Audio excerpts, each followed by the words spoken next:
My name is Kevin Neerman. I'm a ceramic artist. Welcome to my studio in Palm Springs.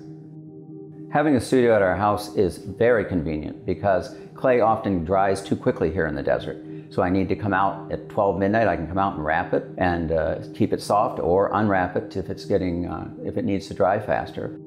I can work 7 days a week at any time of the day. I can come out in the middle of the night and work, which I often do.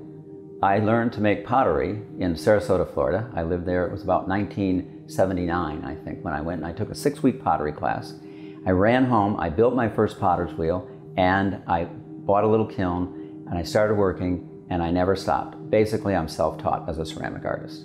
Over the years, I've developed my style by doing. That's how I did it. I made a small studio for myself in Berkeley. I started out on the potter's wheel, learned to throw proficiently, did a lot of ceramic pieces that were from the wheel, and then I eventually began to do what I'm doing closer now, which is building things and then cracking them after they're fired, and then glazing the shards and reassembling the pieces. I'm working on 2 coil-built pots now. All my work anymore is all done off the potter's wheel. I like working with coils because I like the immediacy between me and the clay, not having another machine in between. So I find it also a very quiet, I don't like the sound of the wheel, so this is a very quiet way to work. It's slower, you don't get working quite as fast doing this, but I think for me it's the best way to work.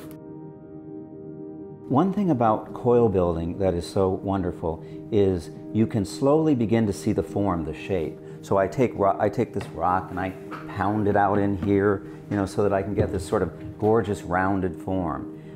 And for me, that's part of the sensuousness and deliciousness of making pots by hand.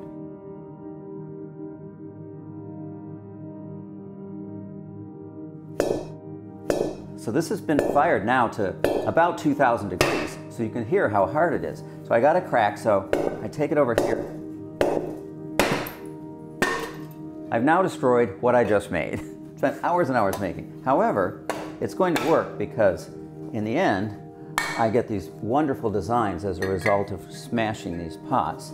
Once they're painted and I begin to epoxy them back together, I have no idea what the design is going to look like.